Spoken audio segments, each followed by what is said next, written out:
Even with the internet, cell phones, and satellite communications, even as global transportation and medical breakthroughs bring the corners of the world closer together, there are still over 300 million people living without God's Word in any form. For them, the world is still unexplained. God remains unheard.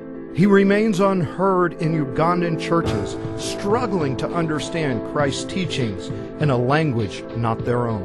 It was just like God visiting on Sunday. And I thought, these scriptures don't even make much sense. A lot of what was being preached wasn't so clear because these scriptures were in another language. In Bangladesh, where spiritual ground is fertile, but language communities wait. Bangladesh is like the hub for NGOs. It's not the hub for Christian work yet. And this soil needs to be plowed. There are lives that needs to be changed, and their lives to be impacted, their lives to be touched. And there are tribes in Bangladesh that people haven't reached out to yet.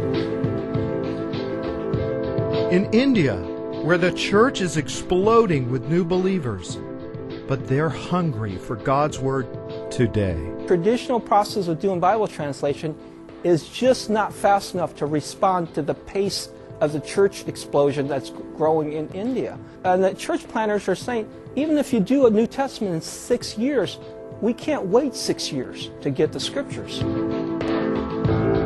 In Panama, where people perform ancient rituals, trying to connect to God. Their concept of God is a God who created them and left them to exist on their own, but also in order for them to gain access into heaven, they need to fulfill various rituals that are a part of their culture, some of them very evil rituals.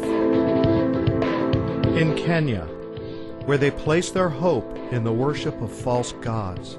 People worshipping animals and spirits, witchcraft, believing that there is a power that is out there, a supernatural power, but not knowing what it is or how it functions.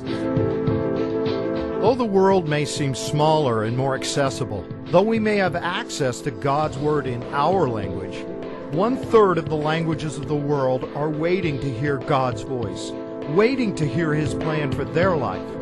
Arm in arm with our partners, we stand ready to finish the task.